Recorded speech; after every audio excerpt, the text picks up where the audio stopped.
Hello, hello, hello. Welcome to Royal Sussex Live. Welcome, one and all. Thank you so much for being here. Okay, let's see. Lydia Washington was here first. Very cool. Helen Marmon.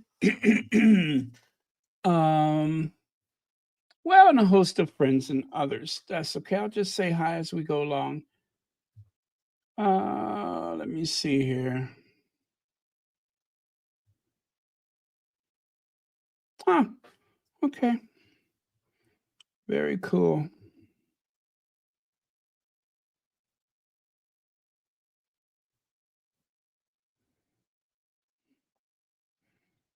Okay.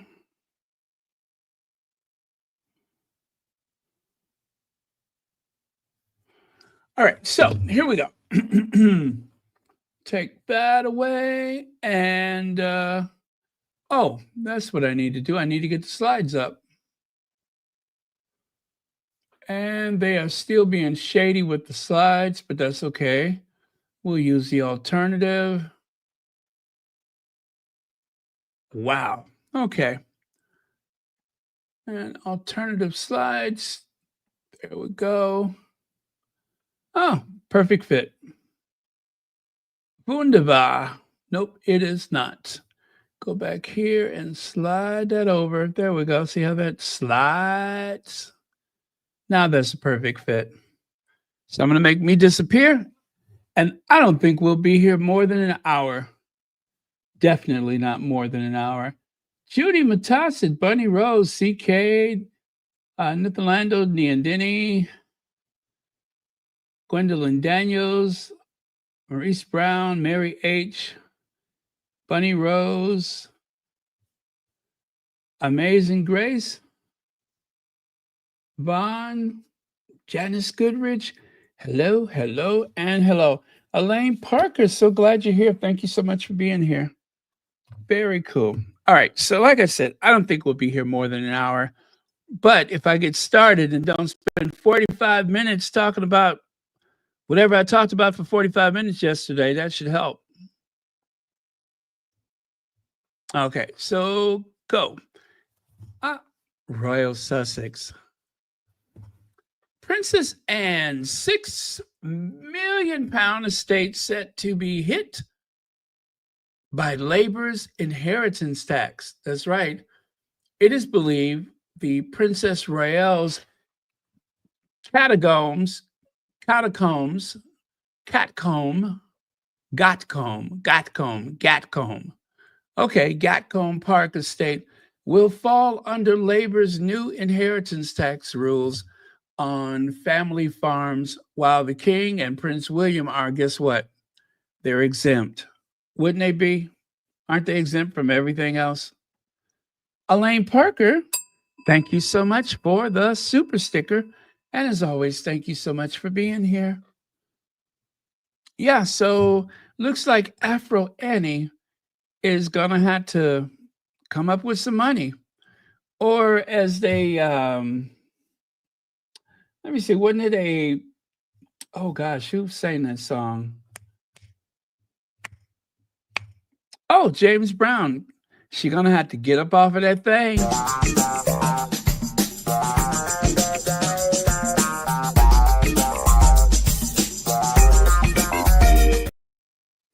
Get up off of that thing and go and pay your taxes.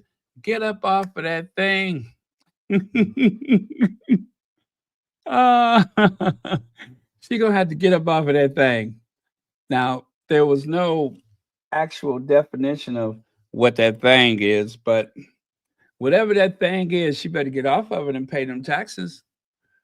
Maybe she forgot. I mean, we still don't know exactly what type of well, we know what kind of injury it was, but we don't know how she was injured. All they know is that she was found unconscious, laying down in the grass. They didn't say whether it was face first or not, face down, but she was laying in the grass at her Gatcombe estate. And they said it may have been a kick in the head by Queen Consort. I'm sorry, a kick in the head by a horse. Isn't that redundant? Isn't that exactly the same thing? Anyway, somehow she was knocked unconscious, and all of those Newports she had in her pocket was scattered all over. All those Newports, those Lucy's were all over the ground. Every so often, they find another Lucy. They find another Lucy from that day that poor Afro Annie was knocked unconscious by a horse or whatever it was. Maybe she fell into the horse's hoof. That's happened before, haven't it? Maybe she tripped over her Afro pick, right? And fell into the horse's hoof.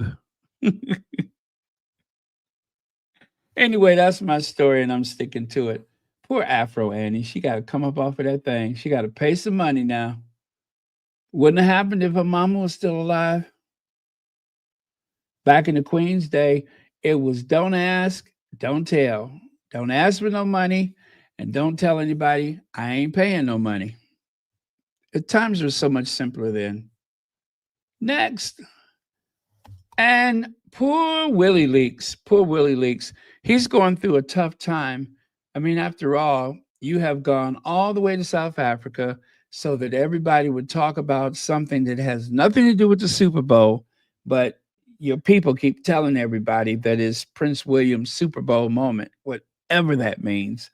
And nobody's paying attention. Nobody's paying attention. One of the things that went terribly wrong is that they scheduled this trip to South Africa during the election day here in the US. That was reckless and irresponsible. There are people that are saying that some of the staff at Kensington Palace, obviously, they do not like William because it seemed like someone should have caught that. Like, oh, we can't do this on that weekend or that week because there's a presidential election, probably one of the most important elections in US history. It will be overshadowed. But you know what? I think one of those red party cups washing up on a beach would overshadow William and just about anything that he attempts to do.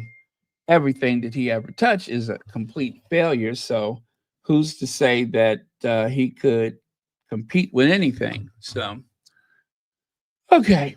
Next, you can see there inside Prince William's black mold written rental properties slammed by tenants.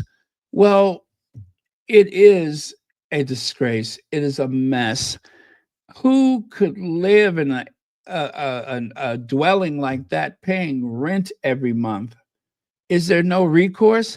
Probably not, because they were afraid to even mention it for fear of repercussion from um, the Duchy of Cornwall.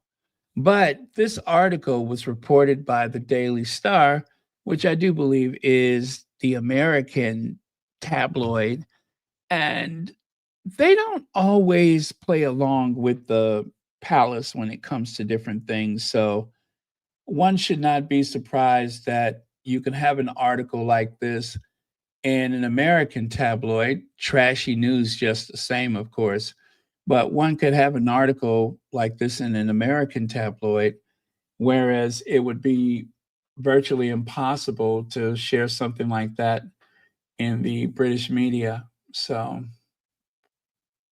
but that being said, I mean, just take a look at this. Take a look. Oh my goodness. I mean, I'm getting physically ill at the sight of it.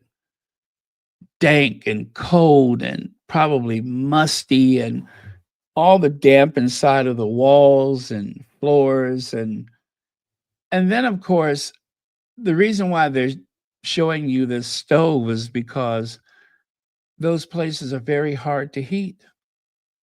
There's not a lot of modern insulation or double and triple pane windows and such to hold the heat in the house.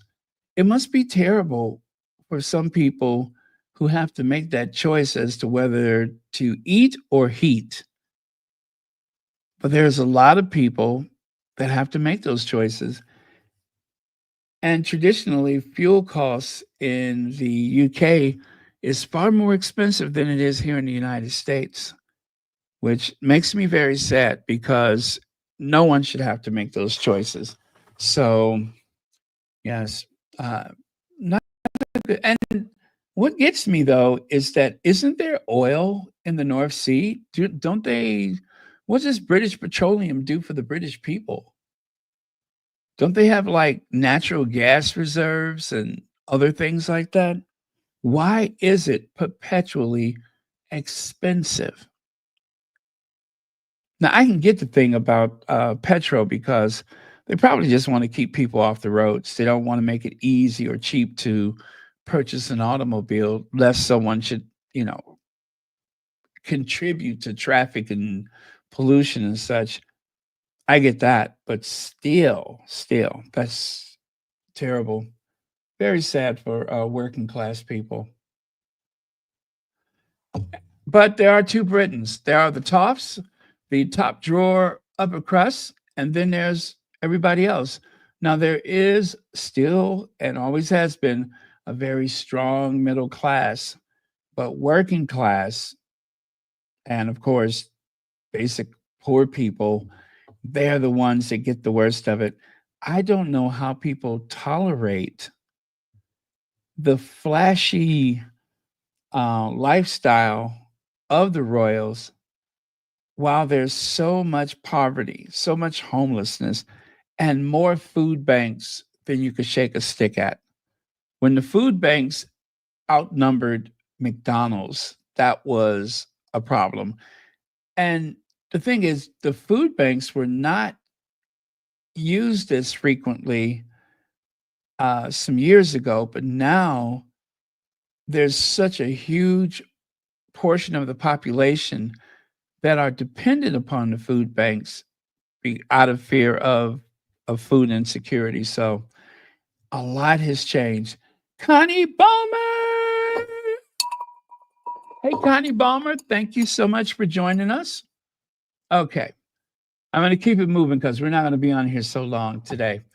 A sadder side of Blackpool, Prince William vows to take, vows to take a stand against slumlords as he and Kate are left deeply affected on visit to one of Britain's most deprived streets. And yet, William, who has been part of Centerpoint, right? You see there? Our patron, Prince William, His Royal Highness, the Prince of Wales, has been Centerpoint's patron since 2005, since he's had nearly a full head of hair. And now you couldn't hit him in the behind with a red apple because he's nowhere near that place. Only when there's time to post, or should I say, make videos and post images. But other than that, you couldn't hit him in the behind with a red apple because he's so busy chasing after his brother's popularity. That is a real shame. First, they talk, well, let's say in 2019, you can see where he and Kate are walking through this, whatever that is, and there's graffiti. There seems to be a lot of trash around or whatever. Nothing to do with the Royals, of course, but there's a lot of trash about the place. And of course, he probably muttered something like, something needs to be done. Someone must do something.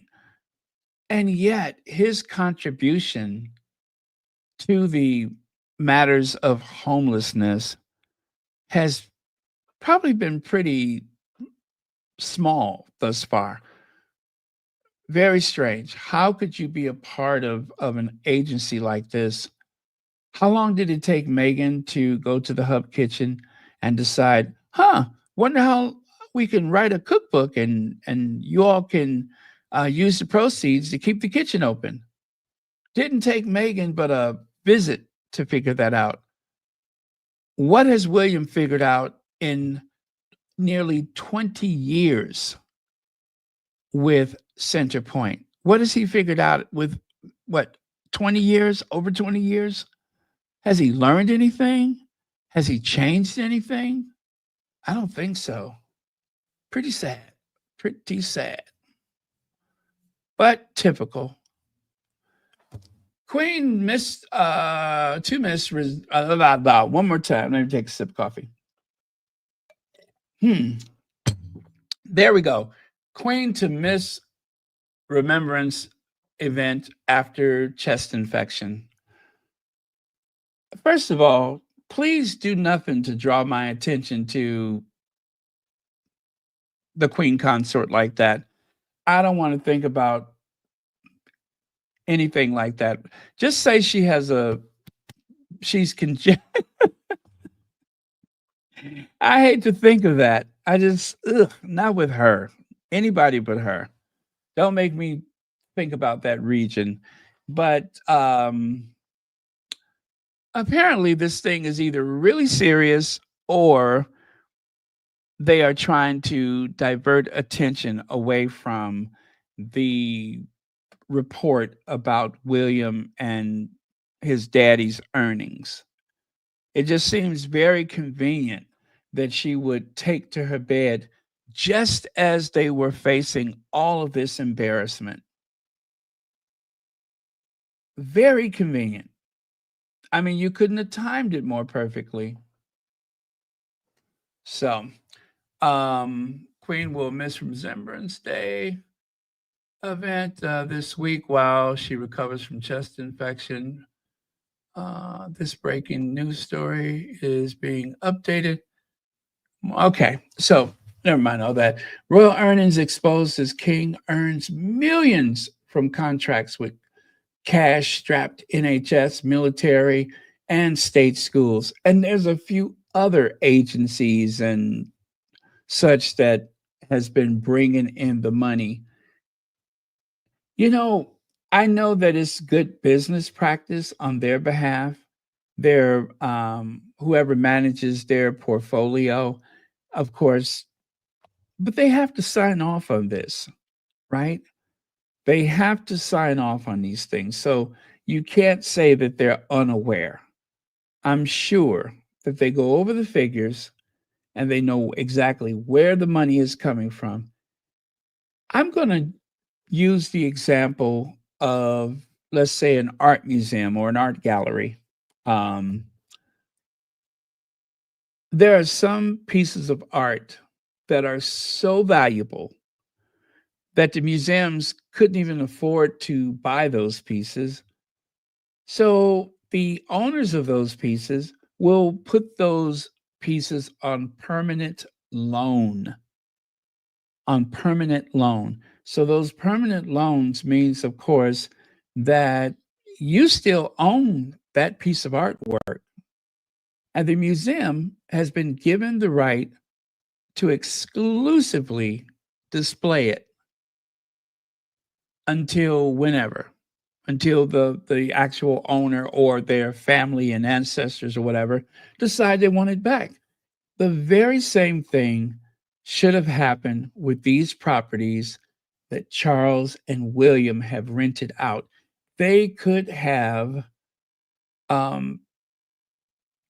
had a cashless situation where they loan this land, this property,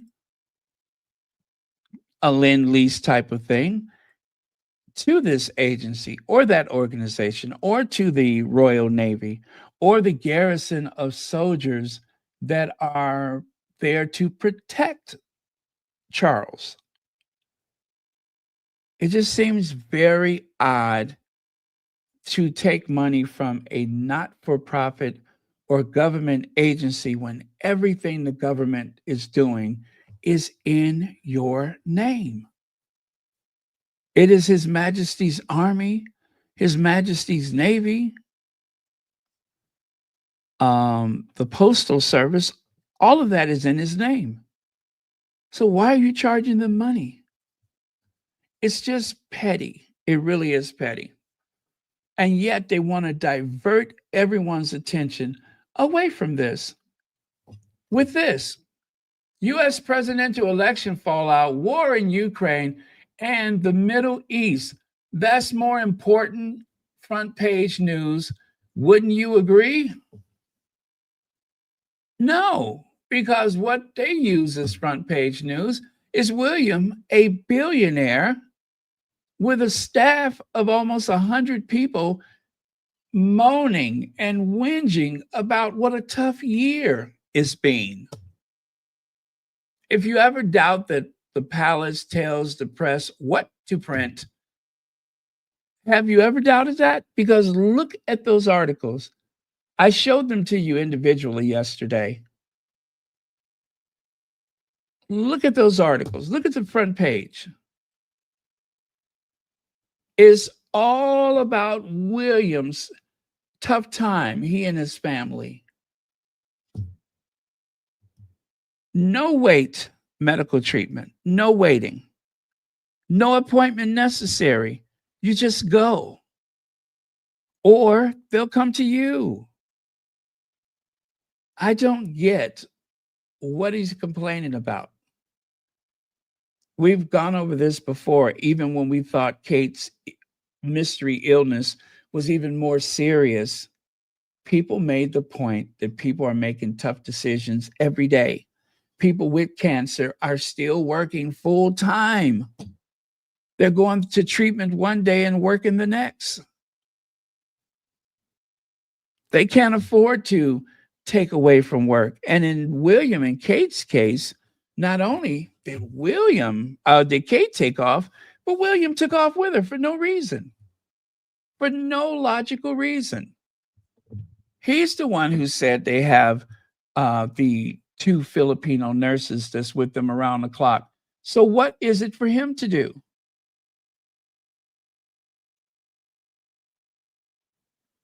How does that add up? It doesn't.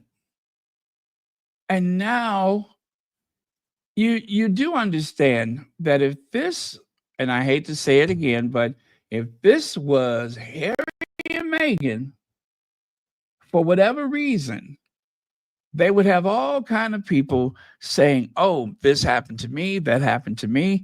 I still worked. My mom still worked. My dad still, everybody still went about their business. But 2 grown adults, William and Kate, could not maintain the work ethic of Queen Elizabeth II and Prince Philip, who both have worked through illness and death. They both have.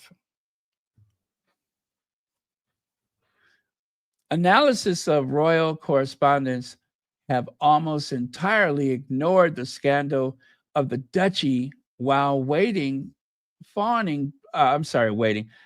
writing fawning pieces about their personal lives and clothes. They're talking about their personal lives and their clothes.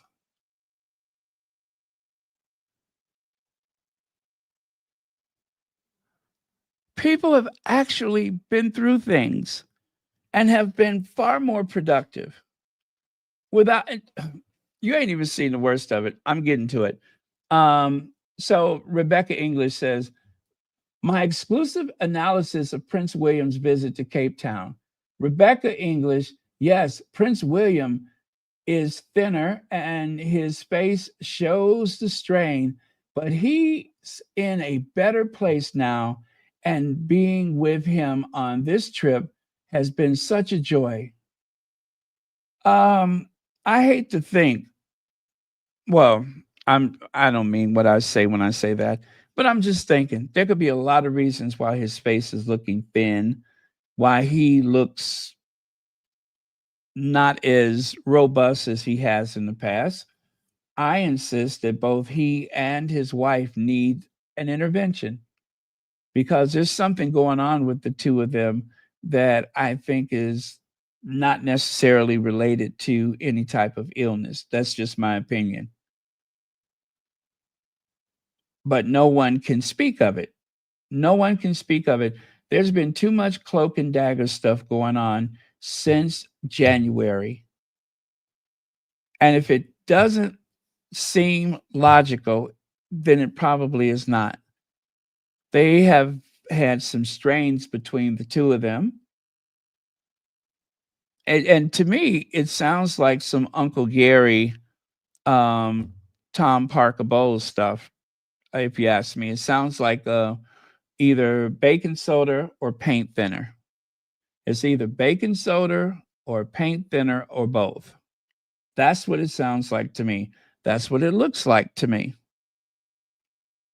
And of course, if you throw a little Thomas Kingston in there, then all kind of stuff starts coursing through your mind. But it's not just a health crisis. I refuse to believe that. I refuse to believe that. There's something so much more sinister going on. Because if it wasn't, then why so much secrecy? Why the overwhelming amount of secrecy and flat out lies? But it gets better, you guys. Hold on, let me get there. Now, this right here, this woman confounds me. She absolutely makes my behind draw up. She does. She makes my behind draw up because it's no limit to what she will say to protect that institution. There's no limit. And thank you, Not My King, for sharing this audio with us. I was too outdone. I was really, really outdone. Do you think this kind of scoop could have come from a royal correspondent? I imagine conspiracy theorists might say people can't do this because, I'll be just looking today. People have been getting interviews with Prince William today because of the Earthshot Prize. But actually, if you'd run this story or done this story yourself, you might have not been given access as a royal correspondent on that key tour and to that key interview. That's a possibility. I think that there are two things on that. One, you're so busy on the royal beat. I really can't tell you how busy a beat it is. 1 minute, your head's being turned in one direction. Fergus having a toast up by a financial advisor. William's doing this. There's a divorce. There's a disaster. The castle's on fire. People are leaving the royal family. I mean, it is an incredibly busy beat, and there is not time to go through or discover 5,000 documents and then analyse them. There simply isn't. Do they do a good enough job, though, of scrutinising the monarchy royal correspondence, Jenny Bond? I think so. I think in general, yes. Jenny Bond, do you think this kind of scoop could have come from a royal correspondent? One more time.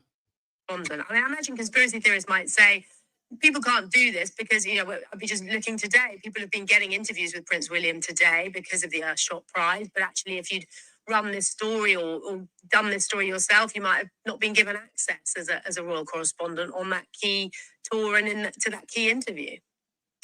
That's a possibility. I think that there are two things on that. One, you're so busy on the royal beat. I really can't tell you how busy a beat it is. 1 minute, your head's being turned in one direction. Fergus having a toast up by a financial advisor. William's doing this. There's a divorce. There's a disaster. The castle's on fire.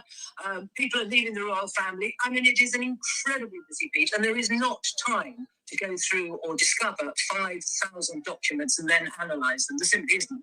Do they do a good enough job, though, of scrutinising the monarchy royal correspondence, Jenny Bond? I think so. I think in general, yes.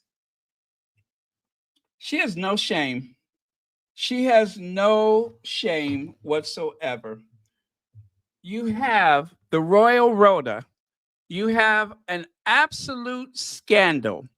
And not one member of that group of reporters that follows William, that follows Charles, Kitty, Godzilla, not one of them will ask a real question. They're talking about clothes. They're talking about the environment or whatever. They're saying this is a Super Bowl moment for William. It's all very superficial. William's beard. And William is feeling the strain of what's happening with his family, with his wife's health. Well, who hasn't?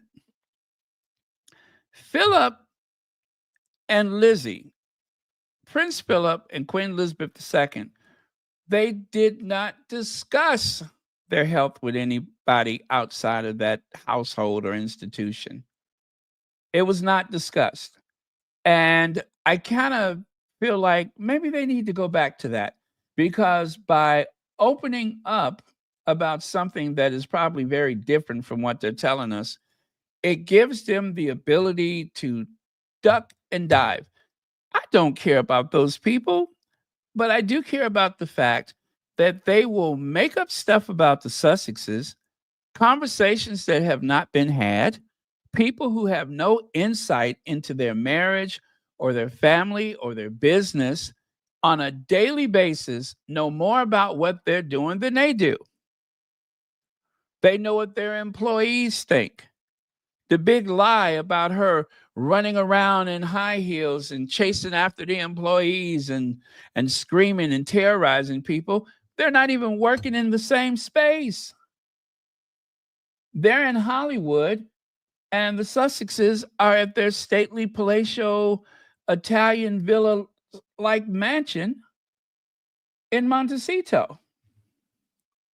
They're not even in the same space. It didn't make sense. They were, by the way, there are no leaks in Montecito. They were fussing about something that did not happen. Certainly people who would not have gone to California with them in the first place. They were trying to make accusations about people that were only there temporarily while the Sussexes were on maternity leave. They did have a maternity leave.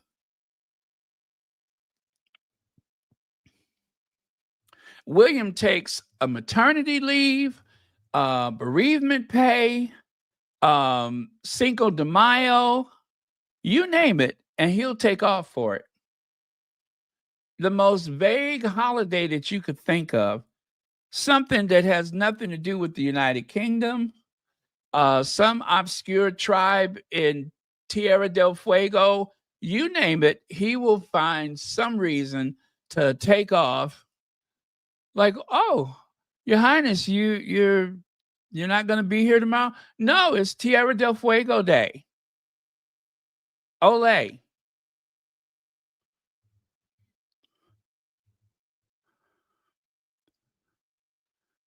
There's a constant whinging from those two, and they accuse Harry and Meghan of being the ones that are complaining about their privileged lives. And they are privileged. They are very privileged. But they ain't billionaires. That's William and Kate. They're the billionaires. They're the billionaires, not Harry and Meghan. For the most part, Meghan has earned every cent that she's received. And Harry has taken to the idea of being a working, privileged person. Working, though. Harry works. Harry works so much, I was worried about him when they first moved to California. I'm like, does this guy get a day off? You don't have to worry about William. You don't have to worry about William. He won't let that happen. That wasn't a problem 20 years ago, and it ain't going to be a problem tomorrow. He won't let that happen. He'll never get that close to work. But Jenny sat there and said those words out of her mouth with such authority. Oh, there's no time to go through 5,000 documents. And we're always so busy. There's a palace on fire. This is happening. She was just, and she said it with so much sincerity. Did you hear the way the words flowed out of her mouth? I mean, I knew she was, making up stuff, but to the untrained ear, It sounded good until she said, and then the next day there's a palace on fire. I want you to listen to it again. Please listen to it again.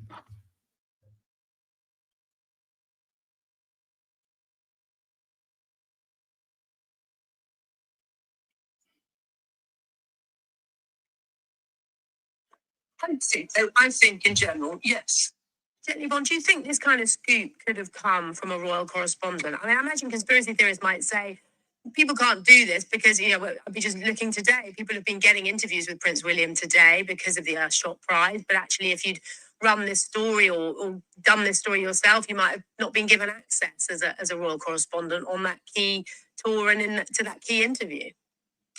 That's a possibility. I think that there are two things on that. One, if you're so busy on the royal beat, I really can't tell you how busy a beat it is. 1 minute, your head's being turned in one direction, Fergus having a toast up by a financial advisor, Williams doing this, and there's the divorce, there's a disaster, the castle's on fire.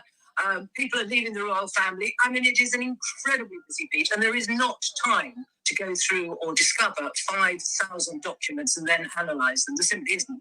Do they do a good enough job, though, of scrutinising the monarchy royal correspondence, Jenny Bond? I think in general, yes. Jenny Bond, do you think this kind of scoop could have come? I think in general, yes. I think in general, yes.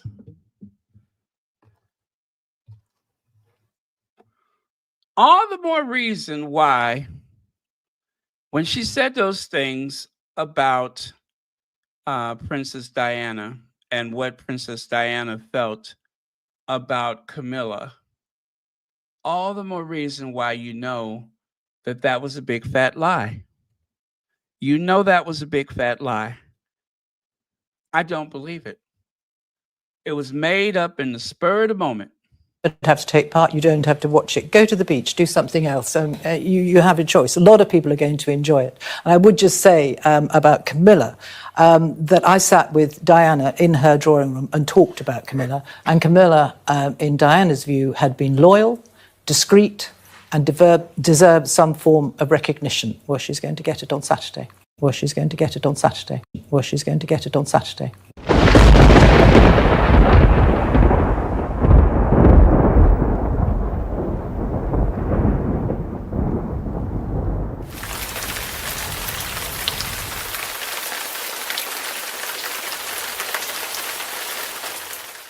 Well, she's going to get it on Saturday.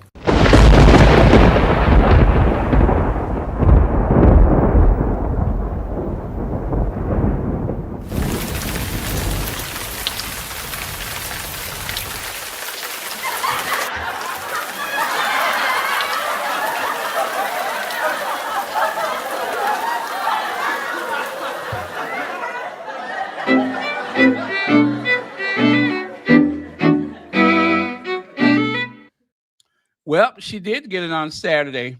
A torrential downpour, a flipping tsunami of water coursing down the streets of Greater London. That was what she got. That was the heavens opening up to say, yeah, she's going to get it on Saturday. She sure did get it. Jenny Bond, just making up stuff. Just making up stuff. You guys, this is all part of a constant reimagined scenario that they just decide, oh, you know what? I'll just say this and see what happens, right? What do they call that? Revisionist history? They just make up stuff as they go along. That is for the history books. That was to, I think they were terrified that there was going to be some type of outcry or protest on the day of the coronation, that they were trying to tamp it down as much as possible. They were trying to create some type of affection for Camilla. Everybody understands the idea of the other woman. And I don't think Charles gets a free pass. Even with all of the great things that he's done in his life, he doesn't get a free pass. People are absolutely disgusted with him and have been for a long time. You should never confuse the pomp and circumstance or the excitement of monarchy with some kind of deep love and affection for Charles III. It has been instilled in people's minds for an entire lifetime that so long as the royal family is okay, the whole country is okay. And some people believe that. Like you just can't get the king is a safeguard against tyranny. Right. So was Kaiser Wilhelm. All right, moving on. And then, of course, there was this from yesterday. I love to share this one with you again because, well, he said what everybody was thinking. They are strategizing. They have a whole infrastructure that has been awakened to try to salvage, and it's going to work. That's the what really gets me though, is that as ridiculous as it is, I mean, what's more cut and dry than Slumlord or the two, both of them together?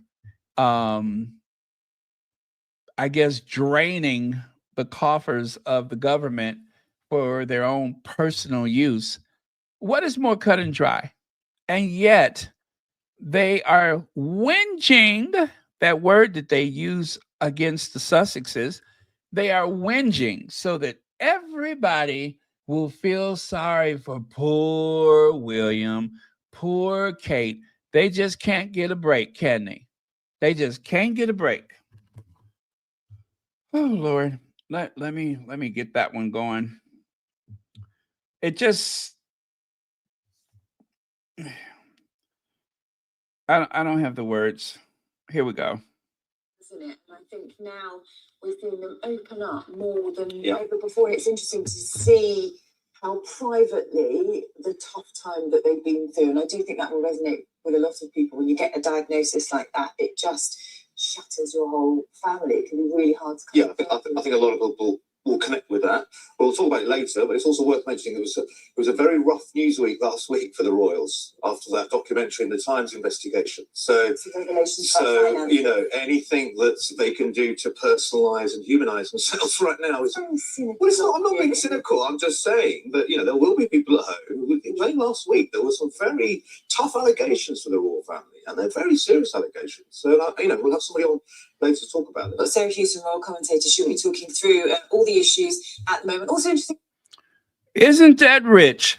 She accuses him of being cynical because even though they say that there's free speech and one should, you know, feel free to question government, when there's tens of millions of pounds involved year after year, you're not supposed to say anything. Because if you do, then there are going to be people that shout you down and accuse you of being cynical. I hope he gets to keep his job. Aren't you being cynical right now? She was inflecting her voice in a way. And isn't it great that they're so much more open about these things and in the past this wouldn't have happened. Yeah, well, there was something that came out on them last week, and woo! While she's talking, he's just like got his head turned to the side, like uh-huh. And then she's leaning back away from her because that is a demonstration, according to body language, that he's not in agreement with her and this poor excuse that she has for the royals, you know, and all this financial stuff that came out. So he's just not buying it. That's why he's pulling back away from her. And then, of course, a little side eye and then direct eye contact. And he just told her, well, you know what? That's not what they were saying about them last week. Pitiful. And just an update on Camilla. The emergency services were still seen parked outside of Buckingham Palace. So, in the meantime, I'm just going to assume she's okay, that the whisperer is with her. Yes, I'm going to assume that the whisperer is with her. And, you know, there's a quadrangle or courtyard or whatever behind the entrance. And he's probably walking around in a big circle with her and everything. And probably has his pockets lined with carrots and sugar cubes. So she'll be all right. Don't worry, she'll be all right. They have that big, gigantic syringe filled with antibiotics that they, give to their patients. And if that doesn't work, then you just like take them big horse pills and put them inside of apples. You can put them pills in an apple and then offer that apple and then pull your hand back as fast as possible, lest you should lose a finger. And she'll be all right. She will be all right. Just in time for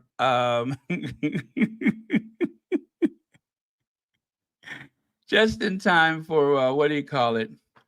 For the what's the next one coming up? Remembrance Day? No, she's not going to Remembrance Day. No, she won't be able to go there. But anyway, let's move on.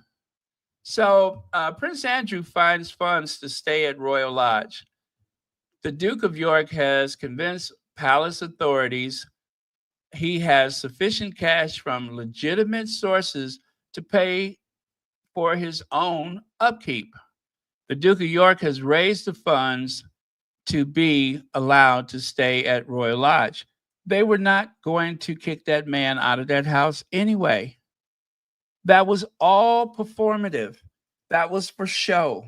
That's because Charles and the Duchy of Lancaster have been accused of raking in so much money from the public through the sovereign grant and all that kind of privilege that they decided that Charles needs to seem like he's being tough. And since you can only put the Sussexes out of the Frogmore one time, the next best thing is to try to pretend that you're cutting the funds off from your brother and that you're going to kick him out of the Royal Lodge. I mean, kick him out of Royal Lodge and do what with it? Rent it out to someone? That's not going to happen. Kick him out of Royal Lodge so that he can put the Buckleberry crew in there, Kate's people. At this point, I don't think the public would stand for that. Do you think the public wants to somehow gift a listed property to the Middleton family? I mean, Pippa's married to the son of a billionaire. She lives in a 15 million pound estate. Now is not the time to play Monopoly with Crown Estate properties, if you know what I mean. So Alan says, it's been a difficult week so far. It's good to end it with something we can all celebrate. Prince Andrew won't be forced to live in Frogmore Cottage after all. Well, that's a relief for us all. I'll sleep much better tonight. I suspect the reality is Charles continues to fund him. Charles tried to look good by announcing he has cut him off whilst continuing to fund as usual. He was never going to leave Royal Lodge. This was just a distraction story to divert attention from something else. We all know how the palace machinery works. If Charles really wants him out, it would be done just like he evicted his own son. Hello. Exactly. The same way you got your son out, That's the same way you could have got your brother out if that was your intentions, which it is not. Whatever agreement that he had with his lamented mother, Queen Elizabeth II, when she announced on a session day that she wants people to refer to the Duchess of Cornwall, soon to be the Princess of Wales, or should I say, it should have been Princess of Wales. She wanted people to call her Queen Consort, right? That's what she said. And people speculate that that was part of a deal. You take care of my bumbling idiot son, who has brought shame to this family, more so than you have, Charles, who has brought shame to this family. And I will go public and say, henceforth, please call her Camilla Queen Consort, right? That is what they say. And you know, they are never wrong because that came directly from sources, someone close to the Queen, someone higher up in the Buckingham Palace. You know how they say that stuff. That's how we found out. So it must be true because if sources close to Harry and Meghan are always right, then sources close to the Queen must be right. See how that works? All it takes is for you to say a source or someone close to, right? A friend of. Now, they pre-announced St. Kate's attendance of the Festival of Remembrance, hoping the gullible masses would turn out for her photo op. There are literally miles of empty crowd barriers and only 5 people who looked like staff. Even the gullible hordes are sick of the cancer hoax. Now, I have a video to go along with that.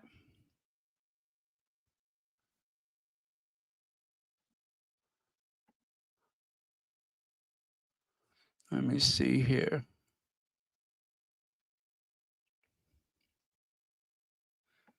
Uh-oh.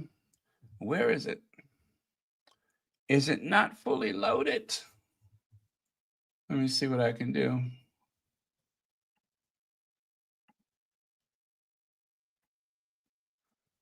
Okay, let me try to pull that down here. Huh. Okay, that's not working.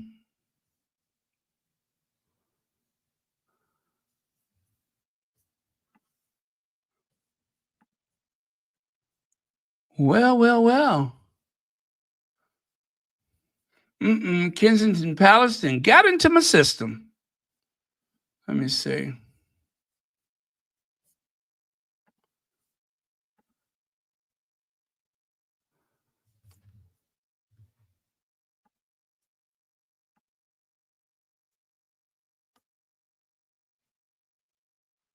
Okay.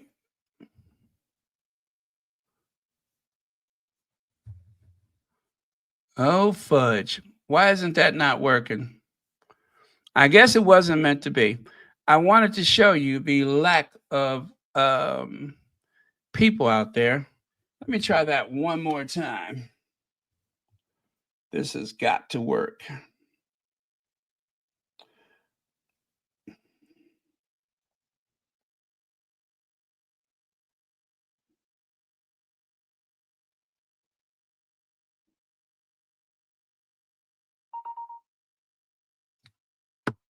Huh. All right. So, oh, maybe it's too long. Maybe that's what the problem is.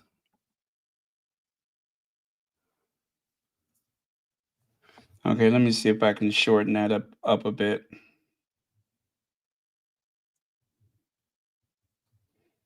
No, it don't seem right if you make it shorter.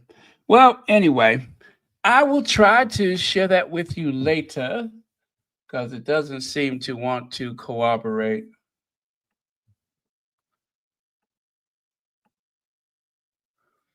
Let me try this way. Oh, there we go.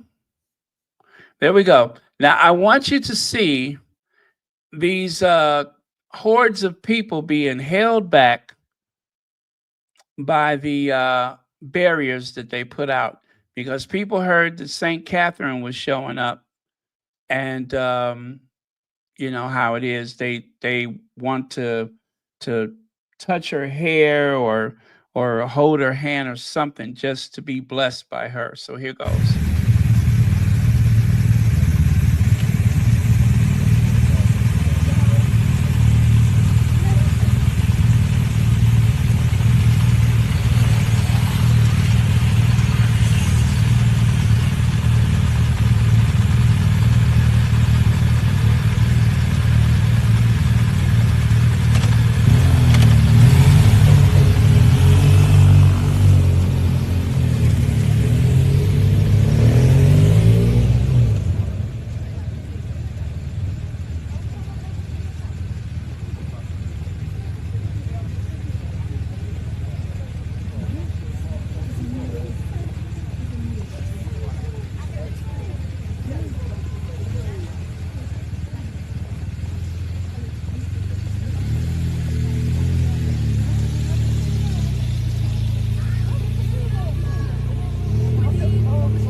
See how they could barely contain their enthusiasm?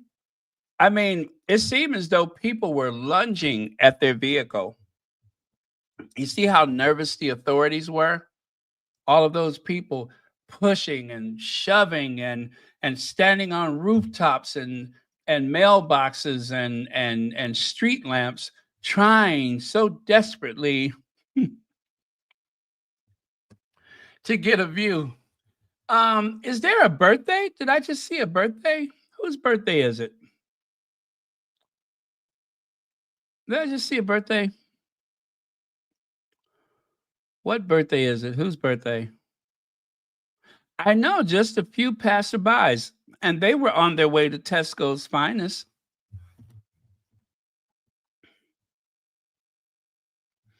Yes, it was pretty lackluster. It reminds me of that day when Will and Kate were going to the first Earth shot. See there? See how there's just a little family on their way to Tesco's? They put all those barriers up because they thought it was going to be all these people clamoring and clawing, trying to get close to them for the first Super Bowl moment of Earth Flop. And it turns out it's just a family, got a little baby in a pram. Looks like there's a teenager, dad and mom. That is the bulk of the crowd. Other than that, there are more reporters and royal protection officers than there are well-wishers. They could not manage to bring a crowd out.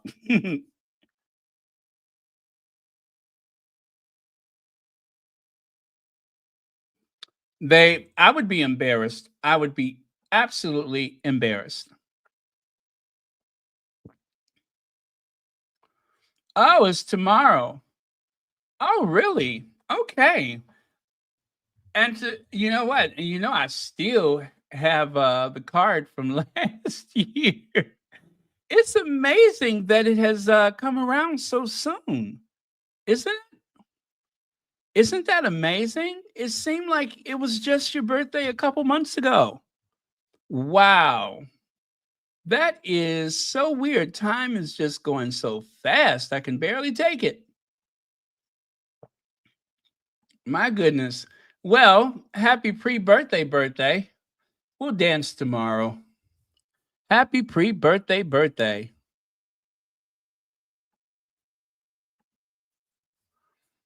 Let me see here. Let me see. Do I still have that?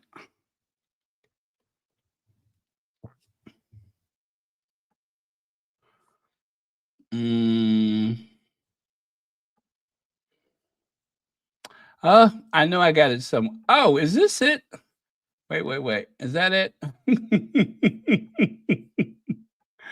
I have to make something new for tomorrow, but I think you remember this, right? The Royal Rota is wishing you a happy birthday. Yeah, they can't ask a couple of simple questions to Willie Leaks and Kate, but they remembered your birthday, so they're not totally what do you call it? What's the word I'm looking for? Incompetent. Yeah, they're not totally incompetent. So, oh, okay. Well, exciting.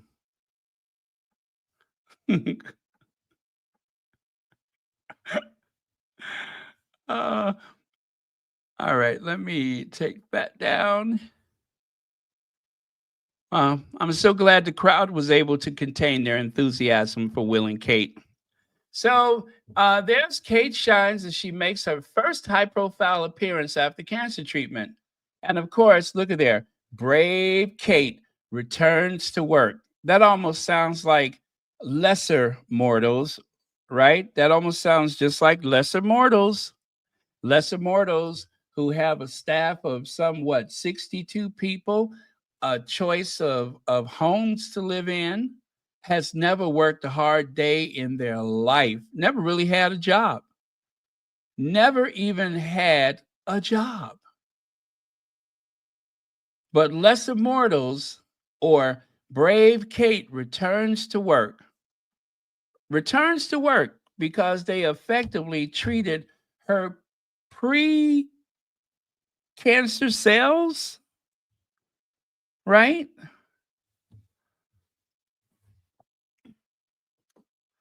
There's a hole in this story somewhere. I hate to say that. I've seen cancer up close. I've seen it. I've cared for it. And the ultimate, all of it. And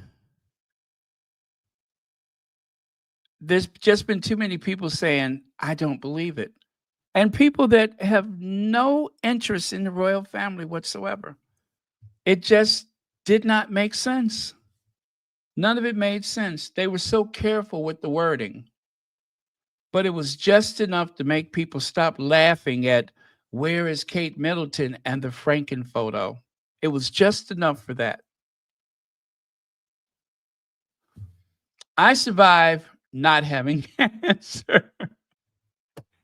I don't know who this person is, but some character that looks a lot like you know who, is declaring out loud that they're a survivor of not having it in the first place. So, what are you going to do? What are you going to do? Princess Kate returns to work for the first royal engagement since finishing chemotherapy. That was September the 18th. And likewise, September the 17th, an article by Russell Myers. Kate Middleton returns to work for the first meeting after finishing chemotherapy. Well, if this was her first time at work, why are they passing off this other thing from today as being her first time back to work? Right? Where is it? Yeah, makes her first high-profile appearance after cancer treatment. But look at this. All of these say that Kate is returning to work. It's pretty much they're passing it off as her first day.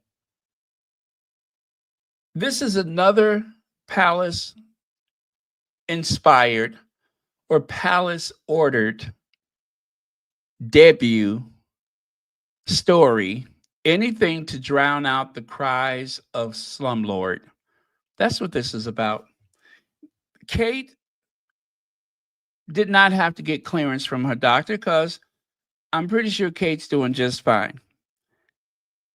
Kate is not going to be a full-time working royal until the last child graduates from college. Until then, she's going to be a pretty much stay-at-home mom. She will make appearances about as frequently as someone married to a corporate CEO. Nope, I take it back. Not even that much. She is going to make an appearance about as often as Halley's Comet, every 76 years or so. That's when she's going to come out and make an appearance. See all of those? They're having a big to-do about Kate returning to work a month ago.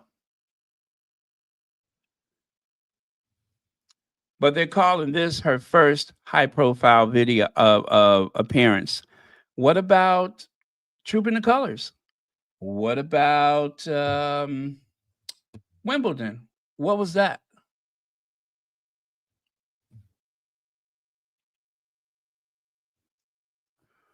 How to get away with not working.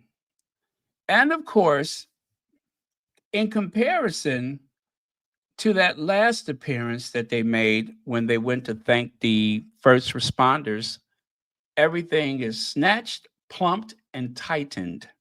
Everything has been tightened, snatched, and plumped up.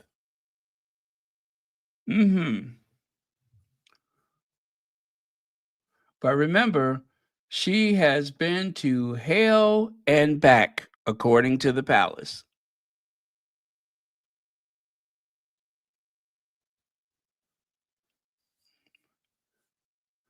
You think so?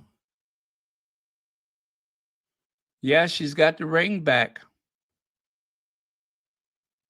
And the earrings, I'm not sure. Those may be Princess Diana's. I'm not sure. But yeah, you guys, they are doing the most with this to distract from the other stuff. Now, take a look at William from 2023 and compare him to that shell of a man from 2024.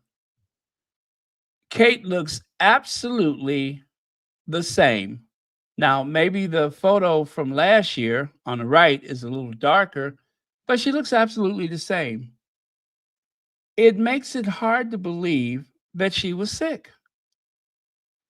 She looked the same for the Trooping the Colors. She looked the same at Wimbledon. Everything is the same.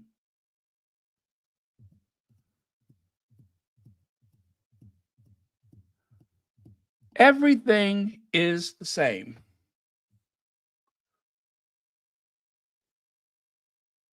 William, not the same.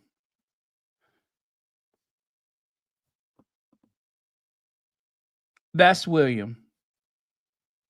William looks like he needs to go away for, what is it? Is it 4 to 6 weeks or 12 weeks? Is it 12 weeks? Is that when people usually go away and come back different? He looks like he needs to go away for a while.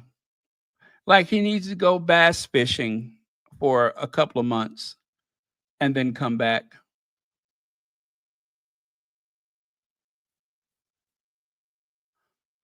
Now remember, this was just a couple of weeks ago. So if this was a couple of weeks ago, who is that at the what do you call it? The Remembrance Gala. But maybe it's a night and day thing. Maybe that's what it is. Maybe it's what happens at night or day. And of course, Camilla won't be there. And there's poor Sophie with that doggy doo hat. She's wearing that hat that looks like somebody picked up some dog doo.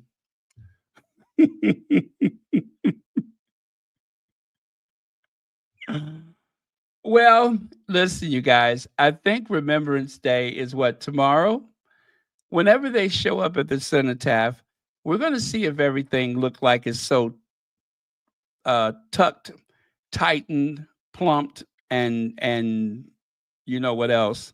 Because it's something about Remembrance Day that everything comes out. All of what's been hidden in the soft lights of evening is exposed in the harsh light of daybreak, right? So I can't wait. I cannot wait. I'm so bad, right? A thing of beauty is a joy until sunrise. A thing of beauty is a joy until sunrise. I cannot wait. And of course, there is youthful, serene, beautiful Meghan. Meghan at one of her, I think this was her second cenotaph. Anyway, minimal makeup, absolutely gorgeous. Absolutely gorgeous. Very minimal, not too much, not too much, just enough. Looking like she's in high school. It's like, whose kid is that? Whose kid is that? Very fresh face. Now, on November the 8th, 2020, Meghan and Harry had a private visit to a cemetery to honor the dead for Remembrance Day, the soldiers that sacrificed for Remembrance Day. That was back in 2020. That was that year where they were being really petty and didn't want to put the flowers down for Harry. So he did something on his own. Well, they did something. Oh, wait, was this the other day? Was this the other day? Wait a minute now. My goodness. Was this just the other day? Wow. With everything that they put our Duchess through, how is this possible? With everything that they put our Duchess through, how is this smooth, fresh wash look possible? Kissed by the California sun. I don't know. It's just so amazing. Now this was what, the other day? And this was what, how many years ago? 7, 8 years ago? My goodness. Isn't that something? In comparison, I'm being real petty now. In comparison, my goodness.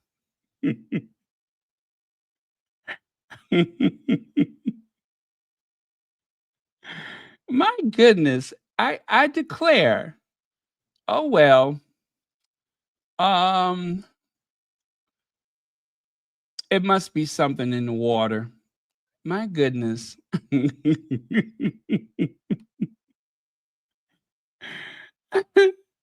Huh? It must be something in the water. I don't know. It's just mm, that's all. I don't have to add anything else to it. As Miranda Priestley would say on Devil Wears Prada, that's all. No, that's all. So that's it. Do you like the way I worked my way up to that moment? Huh? Do you like the way I worked my way up to that moment? That's what you call petty. Absolutely petty. Okay, now that I've gotten that out of my system, now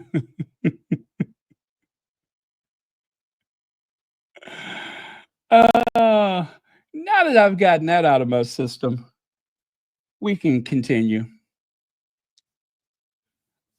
I think it was Zandy that posted this.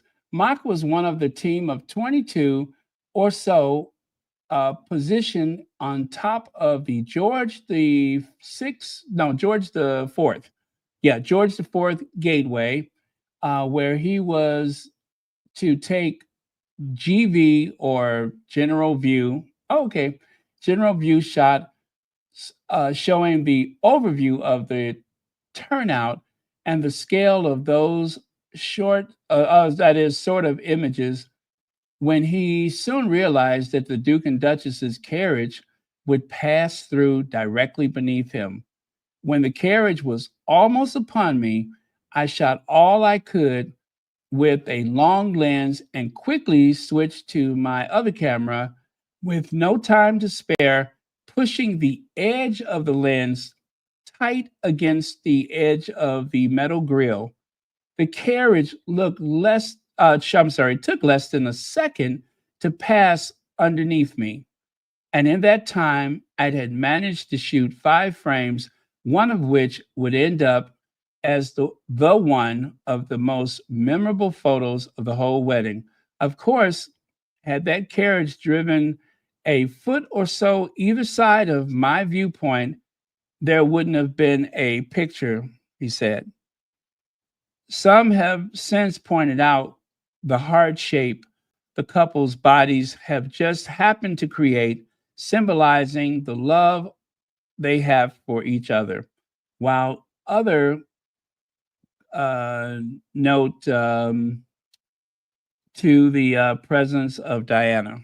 Okay, connote to the presence. Okay, but yeah, so there you can see that is beautiful. It is all by chance and all very beautiful. So that is how that photo happened. Huh. Yeah, and they look beautiful. Now, I think I'm almost done. That is Liz Truss. You may remember Liz Truss was prime minister shorter than any other term of prime minister that has ever happened. And of course, they mentioned a vegetable would probably have last longer. Well, take a look at this. That is one of the parodies or one of the memes that was created. There's Liz Truss wearing her cabbage coat. Yeah, she's wearing a coat of cabbage, a demonstration of the shelf life of the former prime minister, right? Well, check this out. Just for fun, someone put up a blue plaque. Now, if you don't know about the blue plaques, all over London, they have these blue plaques that marks a location where a very famous person have lived. I've seen some of those myself. I was walking down the street in London and I saw a plaque that said James Bligh. I think it was James, or was it William Bligh? William Bligh, commander of the Bounty, lived here, or something, something, something. And I was blown away. I'm like, do you mean to tell me the man made famous from that story, the mutiny on the Bounty, actually lived in this listed property? So it's a lot of fun when you see those. It's like they say, when you walk around London, there's history around every corner. And it is true. There's history everywhere. So for fun, someone put up this fake but funny blue placard that says, a lettuce purchased here in September 2022 lasted longer than Prime Minister Liz Truss, 49 days. Don't you love it? Don't you love it? Lettuce that lasted longer than Liz Truss was prime minister. So, and with that, let me see. Are we done? Oh, yeah, look at that. She has the boldness, the vision, and strength of conviction to build on what Boris Johnson began. That's why today the Mail backs Liz Truss for leader. And then what happened? Some 49 days later, Truss was a disaster. Dalliance who served only to remind us what a real leader looks like. I tell you, when they're on your side, they're on your side. And when they're against you, they're against you. they're against you. So much for that. And this is my last image of the day. I took that picture of the Mustang and I superimposed it on this hyper realistic painting of an L train, an elevated train. And I thought that was a good place to put it. So, but yeah, that's a picture of a vintage Mustang that I took the other day. So that was fun, right? And with that, you guys, we are done. Okay, hour and 21 minutes. I think I did pretty good today. I think I did pretty good. So I will see you all tomorrow. And happy pre-birthday to Elaine Parker. Many happy returns of the day.